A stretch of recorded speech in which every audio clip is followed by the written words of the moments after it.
दोस्तों, मैं यशपाल स्वागत करता हूं आपको अपने इस यूट्यूब सेशन पे। जैसे कि आप जानते हैं, आज हम पढ़ने वाले हैं कक्षा 10 क्या साइंस। कौन सा चैप्टर है आपका? जैव प्रक्रम। ये किस में आता है? बायोलॉजी में आता है। चलिए स्टार्ट करते हैं। क्या है? परीक्षा उपयोगी महत्वपूर्ण प्रश्न, यानी परीक्षा के उपयोग से महत्वपूर्ण वो प्रश्न है जो विभिन्न विगत वर्षों में पूछे गए हैं। चलिए स्टार्ट करते हैं। जैसे फुफ्फुस धमनियों से अशुद्ध रुधिर चला जाता है, यानी फुफ्फुस धमनी से अशुद्ध रुधिर कहाँ जाता है, और ये 2011 में पूछा गया है। और इसका एक पूछा गया है इसी में, दाएं नीलय से अशुद्ध रुधिर जाता है। किसमें पूछा गया है? 2015 में। इसका ऑप्शन क्या है? ऑप्शन नंबर ए हृदय में, ऑप्शन नंबर बी फेफड़ों में, ऑप्शन नंबर सी शरीर की अग्र व पश्च महाधमनी में, ऑप्शन नंबर डी दाएं आलिंद में। इसका राइट आंसर हो जाएगा ऑप्शन नंबर बी फेफड़े में। नेक्स्ट क्वेश्चन की ओर। यकृत परिवर्तित करता है, यानी हमारा यकृत क्या परिवर्तित करता है? तो यकृत परिवर्तित करता है 2014 में पूछा गया। ऑप्शन नंबर ए अमोनिया को यूरिया में, ऑप्शन नंबर बी अमोनिया को शर्करा में, ऑप्शन नंबर सी अमोनिया को वसीय अम्ल में, ऑप्शन नंबर डी अमोनिया को नाइट्रोजन में। इसका राइट आंसर हो जाएगा ऑप्शन नंबर ए अमोनिया को यूरिया में। चलिए नेक्स्ट क्वेश्चन की ओर। अगला क्वेश्चन है, मनुष्य में दुग्ध ग्रंथि रूपांतरित रचना है। 2013 में पूछा भी गया है। ऑप्शन नंबर ए श्वेत ग्रंथि, ऑप्शन नंबर बी तेल ग्रंथि, ऑप्शन नंबर सी लाल ग्रंथि, ऑप्शन नंबर डी जठर ग्रंथि। क्या? जठर ग्रंथि। इसका राइट आंसर हो जाएगा ऑप्शन नंबर ए श्वेत ग्रंथि, यानी मनुष्य में दुग्ध ग्रंथि की रूपांतरित रचना कौन है? श्वेत ग्रंथि। चलिए नेक्स्ट क्वेश्चन की ओर। क्वेश्चन नंबर 4 है हमारा। क्या है? हीमोग्लोबिन महत्वपूर्ण भूमिका निभाता है। 2013, 17, 22 में पूछा भी गया है। हीमोग्लोबिन क्या महत्वपूर्ण भूमिका निभाता है? ऑप्शन नंबर ए उत्सर्जन, ऑप्शन नंबर बी श्वसन, ऑप्शन नंबर डी पाचन, ऑप्शन नंबर डी वृद्धि। इसका राइट आंसर हो जाएगा हीमोग्लोबिन महत्वपूर्ण भूमिका निभाता है। इसका राइट आंसर हो जाएगा ऑप्शन नंबर बी श्वसन। क्या हो जाएगा? ऑप्शन नंबर बी श्वसन। चलिए नेक्स्ट क्वेश्चन की ओर। क्वेश्चन नंबर हमारा 5 है। आहार नाल किसी आकार की संरचना है। 2015-16 में पूछा भी गया है। ऑप्शन नंबर ए आमाशय, ऑप्शन नंबर बी ग्रहणी, ऑप्शन नंबर सी श्वासनाल, ऑप्शन नंबर डी क्रमी रूप परिशेषिका। यहाँ पे गलत टाइप हो गया है, यहाँ पे होना चाहिए क्या? कृषि नहीं, क्रमी रूप परिशेषिका। इसका राइट आंसर हो जाएगा ऑप्शन नंबर ए आमाशय। क्या हो जाएगा right answer? Option number A आमाशय। नेक्स्ट क्वेश्चन की ओर। मनुष्य के प्रत्येक जबड़े में चौड़क दांतों की संख्या होती है, यानी मनुष्य के प्रत्येक चौड़क दांतों की संख्या होती है। इसका राइट आंसर हो जाएगा ऑप्शन नंबर सी। कितने? 6। चलिए नेक्स्ट क्वेश्चन की ओर। क्वेश्चन नंबर 7 है। क्या कहा गया है? मनुष्य में प्रमुख उत्सर्जी अंग है। 2017 में पूछा भी गया है। क्या मनुष्य में प्रमुख उत्सर्जी अंग? इसके ऑप्शन दिए गए हैं। ऑप्शन नंबर ए त्वचा, ऑप्शन नंबर बी फेफड़े, ऑप्शन नंबर सी आहार नाल, ऑप्शन नंबर डी वृक्क। इसका राइट आंसर हो जाएगा ऑप्शन नंबर डी। क्या? वृक्क। चलिए नेक्स्ट क्वेश्चन की ओर। आहार नाल के पेशी संकुचन को कहते हैं। 2014 में पूछा गया है। आहार नाल के पेशी संकुचन को कहते हैं। 2014 में पूछा गया है। ऑप्शन नंबर ए क्रमाकुंचन, ऑप्शन नंबर बी पाचन, ऑप्शन नंबर सी परिसंचरण, ऑप्शन नंबर डी अवशोषण। इसका राइट आंसर हो जाएगा ऑप्शन नंबर ए। क्या हो जाएगा? क्रमाकुंचन। चलिए नेक्स्ट क्वेश्चन की ओर। क्वेश्चन नंबर 9 है। स्ट्रिप्सिन एंजाइम क्रिया करता है। 2014 में पूछा भी गया है। ऑप्शन नंबर ए प्रोटीन पर, ऑप्शन नंबर बी स्टार्च पर, ऑप्शन नंबर सी वसा पर, ऑप्शन नंबर डी लवण पर। इसका राइट आंसर हो जाएगा ऑप्शन नंबर सी वसा पर। चलिए नेक्स्ट क्वेश्चन की ओर। क्वेश्चन नंबर 10 क्या है? ग्लाइकोसिस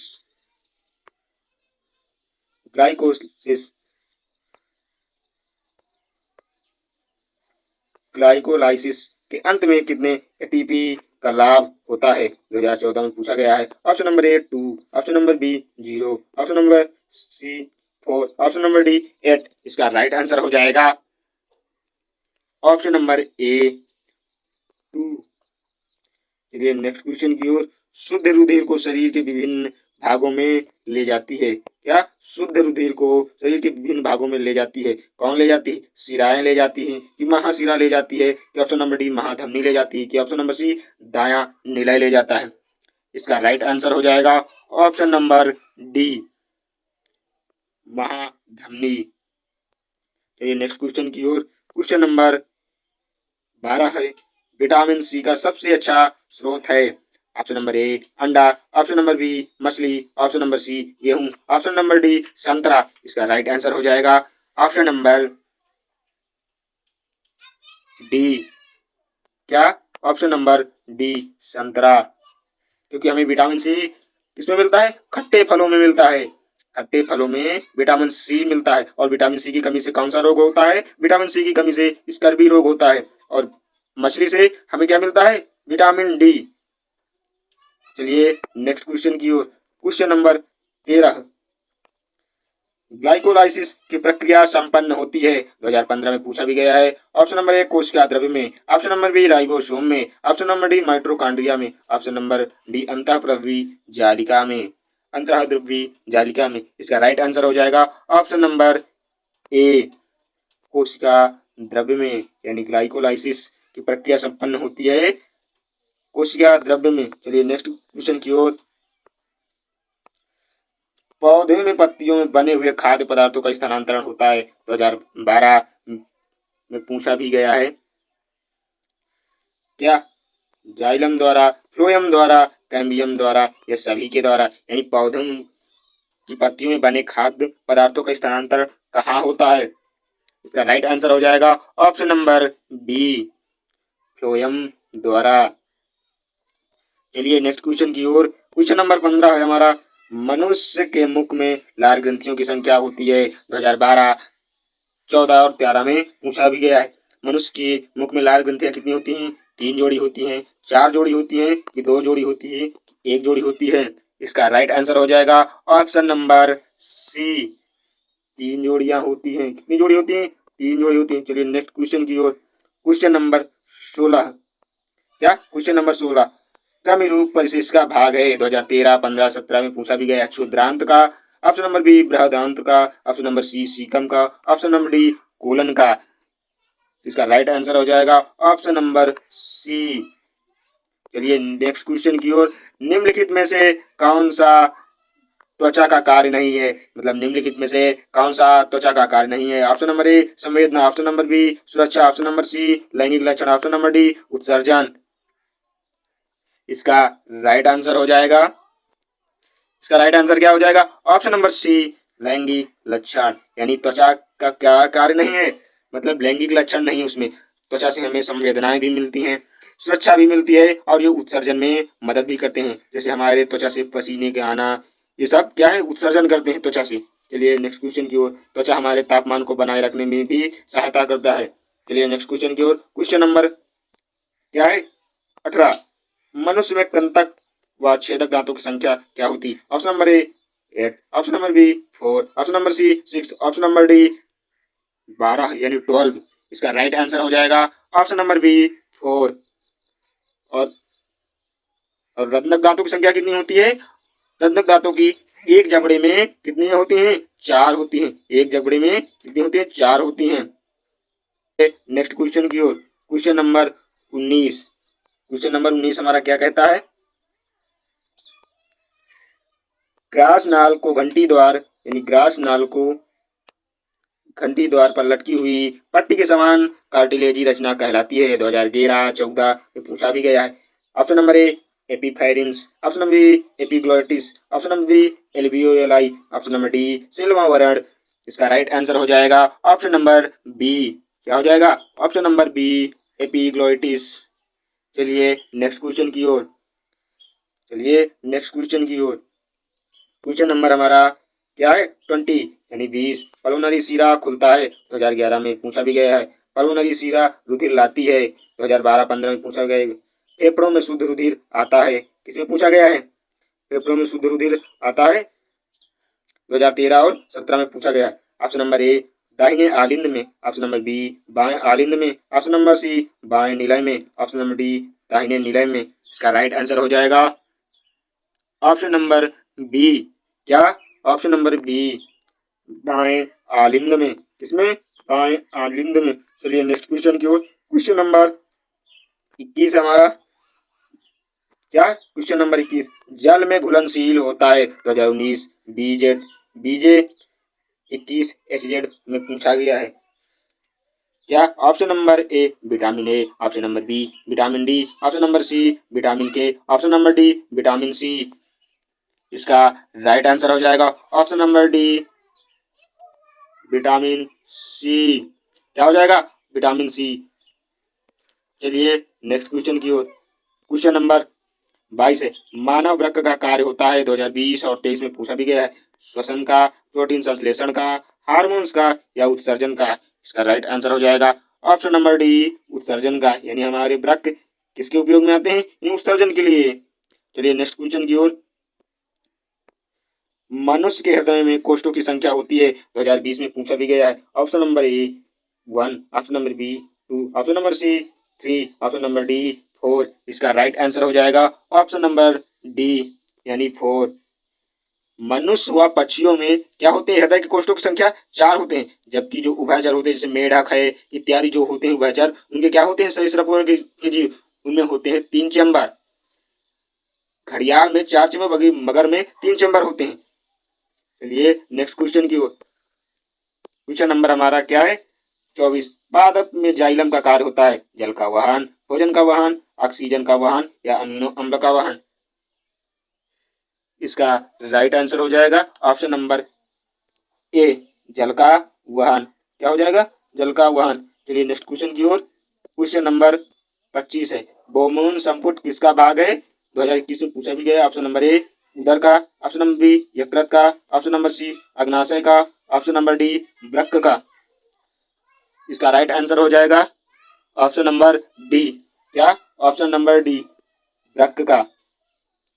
चलिए नेक्स्ट क्वेश्चन की ओर। क्वेश्चन नंबर क्या है? 26। क्वेश्चन नंबर 26 है, वह प्रक्रिया जिनमें जटिल कार्बनिक अणु सरल अणुओं में टूटते हैं, उपापचयी क्रियाएं या अपचयी क्रियाएं, या ए और बी दोनों, या सामान्य भी क्रियाएं। इसका राइट आंसर हो जाएगा ऑप्शन नंबर बी। क्या?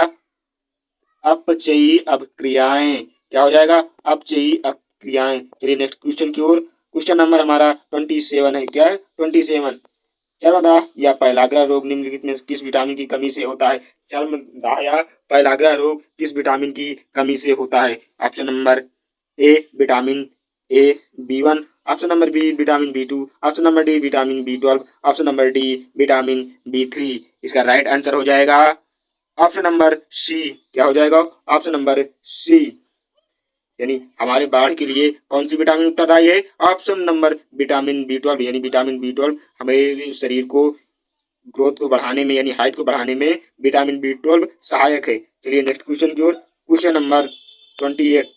फ्लोएम द्वारा भोजन का स्थानांतरण होता है 2022 में पूछा भी गया है। ऑप्शन नंबर ए प्रोटीन के रूप में, ऑप्शन नंबर बी वसाओं के रूप में, ऑप्शन नंबर सी सुक्रोज के रूप में, ऑप्शन नंबर डी वसी अम्लों के रूप में। इसका राइट आंसर हो जाएगा ऑप्शन नंबर सी सुक्रोज के रूप में। यानी फ्लोएम द्वारा जो भोजन का स्थानांतरण है वो किसके माध्यम से होता है? सुक्रोज के रूप में। यानी यह क्या है? कार्बोहाइड्रेट की एक रूप है, यानी कार्बोहाइड्रेट जो होता है उसी में आता है। फिर नेक्स्ट क्वेश्चन की ओर। स्वपोषी पोषण के लिए आवश्यक है, यानी स्वपोषी पोषण के लिए क्या क्या चाहिए? Option number A carbon dioxide तथा जल, option number B chlorophyll, option number D सूर्य का प्रकाश, ऑप्शन नंबर डी सभी, ऑप्शन नंबर सी क्या है? सूर्य का प्रकाश। इसका राइट आंसर हो जाएगा ऑप्शन नंबर डी। यानी जब पेड़ पौधे स्वयं भोजन बनाते हैं तो क्या सूर्य की उपस्थिति में कार्बन डाइऑक्साइड व जल को नीचे से अवशोषण करके क्लोरोफिल यानी पौधों की पत्तियों में क्या होता है? हरे भाग में क्लोरोफिल पाया जाता है और इस सूर्य की उपस्थिति में भोजन बनाते हैं। चलिए नेक्स्ट क्वेश्चन की ओर। क्या है? Question number 30। जैव प्रक्रम जिसके द्वारा हानिकारक पदार्थों का निष्कासन होता है, जनन द्वारा, उत्सर्जन द्वारा, पाचन द्वारा या परिसंचरण द्वारा, किसके द्वारा होता है? इसका राइट आंसर हो जाएगा ऑप्शन नंबर बी उत्सर्जन। क्या हो जाएगा? उत्सर्जन। यानी जैव प्रक्रम वो सभी प्रक्रम जो जीवन जीने के लिए आवश्यक है उन्हें क्या कहते हैं? जैव प्रक्रम। क्या? जो जीवन जीने के लिए आवश्यक प्रक्रम है उन्हें क्या कहते हैं? जैव प्रक्रम। चलिए नेक्स्ट क्वेश्चन की ओर। क्वेश्चन नंबर 31, प्रकाश संश्लेषण के दौरान निम्न में से कौन सी क्रिया नहीं होती, यानी प्रकाश संश्लेषण के दौरान इनमें से कौन सी क्रिया नहीं होती। क्लोरोफिल द्वारा प्रकाश ऊर्जा को अवशोषित करना, या प्रकाश ऊर्जा को रासायनिक ऊर्जा में परिवर्तित करना, या कार्बन डाइऑक्साइड का कार्बोहाइड्रेट में अपचयन करना, या question option number D, glucose का पाइरुविक अम्ल में विखंडन करना। इसमें कौन सी क्रिया नहीं होती। इसका राइट आंसर हो जाएगा ऑप्शन नंबर डी, ग्लूकोज का पाइरुविक अम्ल में विखंडन। चलिए नेक्स्ट क्वेश्चन की ओर। किण्वन के बारे में निम्नलिखित में से कौन सा कथन सत्य नहीं है। यह ऑक्सीजन की अनुपस्थिति में होता है। यह प्रक्रम समानता ईस्ट में होता है। इस क्रिया में पाइरुवेट या पाइरुविक अम्ल CO2 इथेनॉल में परिवर्तित होता है। यह क्रिया माइटोकॉन्ड्रिया में संपन्न होती है। इसमें कौन सी ऐसी क्रिया है। इसमें आएगी ऑप्शन नंबर डी, क्योंकि जो हमारा किण्वन की प्रक्रिया से ईस्ट यानी जिसे हम खमीर कहते हैं, यह प्रक्रिया समानता होती है, ऑक्सीजन की अनुपस्थिति में होता है, और इसमें पाइरुवेटिक या पाइरुविक अम्ल CO2 और इथेनॉल में परिवर्तित हो जाता है किण्वन से। जैसे आपके ले लो विनेगर ये सब जो बनते हैं ना, ये सब किससे बनते हैं, किण्वन की प्रक्रिया से बनते हैं। यानी जो सिरका विरका आपका हो गया, ये सब क्या किण्वन प्रक्रिया से होता है। चलिए नेक्स्ट क्वेश्चन की ओर। क्वेश्चन नंबर 33, पौधे में जड़ों द्वारा अवशोषित जल व खनिज लवण का परिवहन किसके माध्यम से होता है। ऑप्शन नंबर ए, जाइलम के माध्यम से, ऑप्शन नंबर बी, फ्लोएम के माध्यम से, ऑप्शन नंबर डी, रंध्र के माध्यम से, ऑप्शन नंबर ई, कैम्बियम के माध्यम से। इसका राइट आंसर हो जाएगा ऑप्शन नंबर ए, किसके माध्यम से, जाइलम के माध्यम से। 2023 में ये पूछा भी गया है। चलिए नेक्स्ट क्वेश्चन की ओर। स्वस्थ मनुष्य के समान रक्त का दाब बीपी होता है। 2023 में पूछा भी गया है। 140 से 90, 140 से 100, 120 से 180, 150 से 150 से 85। इसका राइट आंसर हो जाएगा ऑप्शन नंबर सी। क्या हो जाएगा, ऑप्शन नंबर सी, यानी सामान्य मनुष्य का जो रक्त दाब होता है क्या होता है, 120 से 180 यानी डायस्टोलिक, और सिस्टोलिक यानी फैलाव होता है वो होता है। तो मतलब 120 से 180 के बीच में बीपी होना चाहिए, तो वह मनुष्य स्वस्थ है, अन्यथा वह स्वस्थ नहीं है। चलिए नेक्स्ट क्वेश्चन की ओर। क्वेश्चन नंबर 35, क्वेश्चन नंबर 35, जठर ग्रंथियां उपस्थित होती हैं छोटी आंत में, अमाशय में, अग्नाशय में, या बड़ी आंत में। यानी जठर ग्रंथियां उपस्थित होती हैं, कहाँ पे उपस्थित होती हैं। इसका राइट आंसर हो जाएगा अमाशय में।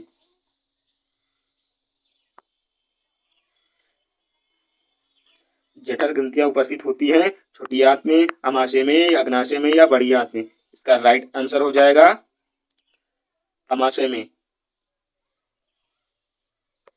आप बताएंगे जठर रस कहाँ उपस्थित होता है, यानी HCl कहाँ होता है, अमाशय में, तो जठर ग्रंथियां भी कहाँ होंगी, अमाशय में। चलिए नेक्स्ट क्वेश्चन की ओर। क्वेश्चन नंबर 36, क्या है हमारा क्वेश्चन नंबर 36, प्रकाश संश्लेषण प्रक्रम के दौरान क्या नहीं संश्लेषित होता है। ऑक्सीजन नहीं होता, कि कार्बन डाइऑक्साइड नहीं होता, कि जल नहीं होता, कि ग्लूकोज नहीं होता। इसका राइट आंसर हो जाएगा ऑप्शन नंबर बी। क्या हो जाएगा, ऑप्शन नंबर बी, इसका संश्लेषण नहीं होता। चलिए नेक्स्ट क्वेश्चन की ओर। मानव हृदय में कोष्ठों की संख्या है। फिर से वही क्वेश्चन आ गया, मानव में कितने हृदय में चैम्बरों में बटा होता है। इसका राइट आंसर हो जाएगा ऑप्शन नंबर ए, 4। मतलब दो मनुष्य के पास हृदय में 2 निलय होते हैं और 2 आलिंद होते हैं। क्या होते हैं, 2 निलय और 2 आलिंद होते हैं। चलिए नेक्स्ट क्वेश्चन की ओर। क्वेश्चन नंबर 38, पित्त का संश्लेषण होता है। 2023 में आया है। पित्ताशय में, वृक्क में, यकृत में, आमाशय में। यानी पित्त का संश्लेषण होता है। पित्त का संश्लेषण कहाँ होता है, ऑप्शन नंबर सी, यानी यकृत में। यकृत में यानी हमारे लीवर में क्या होता है, पित्त रस का संश्लेषण होता है।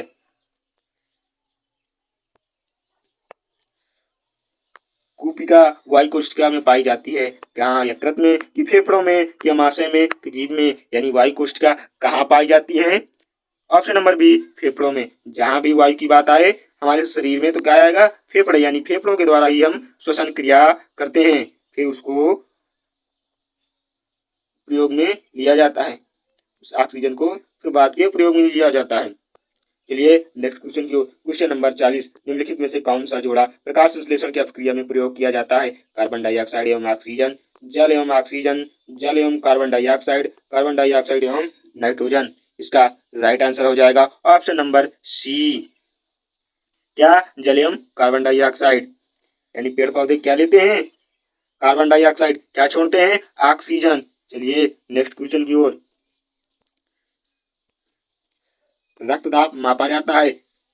स्फाइगोमैनोमीटर द्वारा या स्टेथोस्कोप द्वारा, माइक्रोस्कोप द्वारा या माइक्रोमीटर द्वारा? किससे मापा जाता है? इसका राइट आंसर हो जाएगा स्फाइगोमैनोमीटर। किससे? स्फाइगोमैनोमीटर से। स्फाइगोमैनोमीटर से मापा जाता है। और सामान्य मनुष्य के रक्तदाब कितना होता है? 180 से नहीं 120 से 120 से 80 के बीच में होता है, तो वह स्वस्थ मनुष्य है। 120 से 80 के बीच में अगर होता है तो वह मनुष्य कैसा है? स्वस्थ मनुष्य। और उसको मापने का यंत्र क्या है? स्फाइगोमैनोमीटर। चलिए नेक्स्ट क्वेश्चन की ओर। स्वपोषी पोषण के लिए आवश्यक है कार्बन डाइऑक्साइड व जल, सूर्य का प्रकाश या क्लोरोफिल, यह सभी क्या आवश्यक है स्वपोषी पोषण के लिए? इसका राइट आंसर हो जाएगा ऑप्शन नंबर डी। आप सभी को पता ही होगा, हमने भी यह लेक्चर करवा चुके हैं स्वपोषियों के पोषण के लिए क्या आवश्यक होता है। स्वपोषियों के पोषण के लिए यानी पेड़ पौधों जो अपना भोजन स्वयं बनाते हैं उन्हें क्या कहते हैं? स्वपोषी। और जो अपना भोजन स्वयं ना बना सके उन्हें क्या कहते हैं? परपोषी। परपोषी में क्या आते हैं? समस्त जीव क्या आते हैं? परपोषी, यानी मनुष्य भी परपोषी में आता है। कुछ जीव ऐसे हैं जैसे फाइटोप्लैंक्टन ले लीजिए, शैवाल ले लीजिए, कुछ ऐसे जीव हैं जिनको जरूरत नहीं होती और वह स्वयं बना लेते हैं, जैसे नीलहरित शैवाल है, वो स्वपोषी में आते हैं। बाकी समस्त जीव क्या आते हैं? परपोषी में। स्वपोषी में सिर्फ पेड़ आते हैं, वो क्लोरोफिल की उपस्थिति में सिर्फ हरे पेड़ पौधे ही भोजन बना सकते हैं क्योंकि उनमें क्लोरोफिल होता है। तो यही स्वपोषियों के पोषण के लिए कार्बन डाइऑक्साइड, सूर्य का प्रकाश, क्लोरोफिल, खनिज लवण, ये सभी तत्व आवश्यक हैं। चलिए नेक्स्ट क्वेश्चन की ओर। हमारा क्वेश्चन नंबर क्या है? 43। कितने हैं क्वेश्चन? क्वेश्चन नंबर 43 है। हमारा क्वेश्चन नंबर 43 क्या कहता है? शरीर के बाहर ऑक्सीजन ग्रहण करना तथा कोश की आवश्यकता के अनुसार खाद्य स्रोतों के विघटन को क्या कहते हैं? ऑप्शन नंबर ए उत्सर्जन, ऑप्शन नंबर बी जनन, ऑप्शन नंबर सी श्वसन, ऑप्शन नंबर डी प्रकाश संश्लेषण। चलिए तुरंत कमेंट करके बताइएगा। इसका राइट आंसर हो जाएगा ऑप्शन नंबर सी श्वसन। क्या कहा गया है? शरीर के बाहर ऑक्सीजन को ग्रहण करना तथा कोश की आवश्यकता अनुसार खाद्य स्रोतों के विघटन को क्या कहते हैं? श्वसन। यानी जब हम ऑक्सीजन को ग्रहण करते हैं वो क्या होता है? हमारे हृदय के साथ मिलावट होती है, यानी पहले फेफड़ों में जाता है, फेफड़े उसको शुद्ध करके क्या वो हमारे रक्त में पहुंचाता है, जिससे क्या होता है? एटीपी के रूप में हमारी ऊर्जा बनती है। चलिए नेक्स्ट क्वेश्चन की क्वेश्चन नंबर 44 यानी क्या? 44। पौधों में प्रकाश संश्लेषण का उत्पादन होता है, यानी पौधों में प्रकाश संश्लेषण का क्या उत्पादन होता है? Option number A protein plus oxygen plus जल, option number B glucose oxygen जल, ऑप्शन नंबर सी वसा प्लस नाइट्रोजन प्लस जल। इसका राइट आंसर हो जाएगा ऑप्शन नंबर बी। क्या हो जाएगा? Option number B. जब पेड़ पौधे अपना भोजन बनाते हैं तो क्या होता है? ग्लूकोज, ऑक्सीजन व जल, ये क्या होता है? तीनों। जब क्या होता है? पेड़ पौधे अपने पत्तियों के रंध्रों द्वारा क्या करते हैं? जल का उत्सर्जन भी करते हैं, जिससे कहा जाता है कि पेड़ पौधे वर्षा के लिए भी सहायक होते हैं। चलिए नेक्स्ट क्वेश्चन की ओर। क्या दिया गया है? हमारा क्वेश्चन पहला, गुर्दे की इकाई उत्सर्जन के प्रयोग में भाग लेती है। गुर्दे की कौन सी इकाई उत्सर्जन प्रक्रिया में भाग लेती है? ऑप्शन ए तंत्रिका, option B nephron, option C cyton, option D म्यूटान। कौन सी भाग लेती है? इसका राइट आंसर हो जाएगा ऑप्शन नंबर बी। क्या? नेफ्रॉन। क्या हो जाएगा? Option number B nephron. चलिए नेक्स्ट क्वेश्चन की ओर। क्वेश्चन नंबर क्या है? 46। पौधे में फ्लोएम का कार्य होता है, यानी पौधे में फ्लोएम का क्या कार्य होता है? जल व खनिज का परिवहन, वाष्पोत्सर्जन, खाद्य पदार्थों के स्थानांतरण, उपयुक्त में से कोई नहीं। क्या होता है? इसका राइट आंसर हो जाएगा ऑप्शन नंबर सी खाद्य पदार्थों का स्थानांतरण। क्या हो जाएगा? खाद्य पदार्थों का स्थानांतरण। चलिए नेक्स्ट क्वेश्चन की ओर। हमारा क्वेश्चन नंबर 47 क्या कहता है? मनुष्य के पाचन की शुरुआत किस अंग से होती है?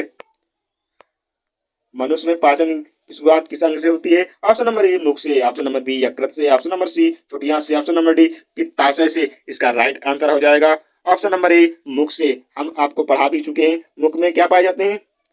लार पाई जाती है, जिसकी वजह से मनुष्य का जो पाचन है वो मुख से ही शुरुआत हो जाता है। कुछ दांतों से उनको महीन करना, प्लस वो लार लार के माध्यम से वो यहीं से पचना स्टार्ट हो जाता है। फिर ग्रास नली के माध्यम से अमाशय, अमाशय में स्टोर होता है, छोटी आंत बड़ी आंत होते हुए पहुंचता है चलिए नेक्स्ट क्वेश्चन की ओर। क्वेश्चन नंबर 48, कोशिका प्रक्रम में ऊर्जा मुद्रा है। कोशिका के प्रक्रम में कौन सी ऊर्जा मुद्रा है? माइटोकॉन्ड्रिया, एटीपी, पाइरुवेट या ग्लूकोज? कौन सी ऊर्जा है? इसका राइट आंसर हो जाएगा एटीपी में, यानी जो माइटोकॉन्ड्रिया में कोशिका में जो कोशिका के अंदर माइटोकॉन्ड्रिया जो ऊर्जा बनती है वो किसके रूप में? एटीपी, एडिनोसिन ट्राइफॉस्फेट के रूप में क्या बनती है? ऊर्जा बनती है। चलिए नेक्स्ट क्वेश्चन की ओर। Question number 49। क्वेश्चन नंबर 49 क्या कहता है? पित्तरस का स्राव होता है पित्ताशय द्वारा, यकृत द्वारा, अग्नाशय द्वारा या अमाशय द्वारा? किसके द्वारा होता है? इसका राइट आंसर हो जाएगा ऑप्शन नंबर बी। क्या हो जाएगा? इसका राइट आंसर हो जाएगा ऑप्शन नंबर बी। चलिए नेक्स्ट क्वेश्चन की ओर। Question number 50। क्वेश्चन नंबर 50 हमारा क्या कह रहा है? एक स्वस्थ मनुष्य में समान रक्तदाब होता है। ये फिर से क्वेश्चन आ गया है। इसका राइट आंसर हो जाएगा क्या? आप सभी को पता होगा। इसका राइट आंसर हो जाएगा ऑप्शन नंबर बी, 120 से 180। स्वस्थ मनुष्य का जो सिस्टोलिक और डायस्टोलिक ब्लड प्रेशर होता है वो क्या होता है? 120 से 80 के बीच में होता है। चलिए नेक्स्ट क्वेश्चन की ओर। क्वेश्चन नंबर 51 क्या है? पाइरुवेट के विखंडन की क्रिया संपन्न होती है। 2024 में पूछा भी गया। ऑप्शन नंबर ए, कोशिका द्रव्य में। ऑप्शन नंबर बी, माइटोकॉन्ड्रिया में। ऑप्शन नंबर सी, हरित लवक में। ऑप्शन नंबर डी, केंद्रक में। इसका राइट आंसर हो जाएगा ऑप्शन नंबर बी। इसमें माइटोकॉन्ड्रिया में। माइटोकॉन्ड्रिया क्या है? कोशिका के पावर हाउस कहा जाता है। किसको? माइटोकॉन्ड्रिया को। चलिए नेक्स्ट क्वेश्चन को। Question number 52। मनुष्य में वृक्क किस तंत्र से संबंधित होते हैं? मनुष्य का जो वृक्क किस तंत्र से संबंधित होता है? ऑप्शन नंबर ए, पोषण से। ऑप्शन नंबर बी, श्वसन से। ऑप्शन नंबर डी, उत्सर्जन से। ऑप्शन नंबर डी, परिवहन से। इसका राइट आंसर हो जाएगा ऑप्शन नंबर सी, यानी वृक्क क्या है? मनुष्य का उत्सर्जी अंग है। वृक्क क्या है? मनुष्य का उत्सर्जी अंग है। चलिए मिलते हैं नेक्स्ट वीडियो में। तब तक के लिए जय हिंद, जय भारत। पढ़ते रहें, मुस्कुराते रहें।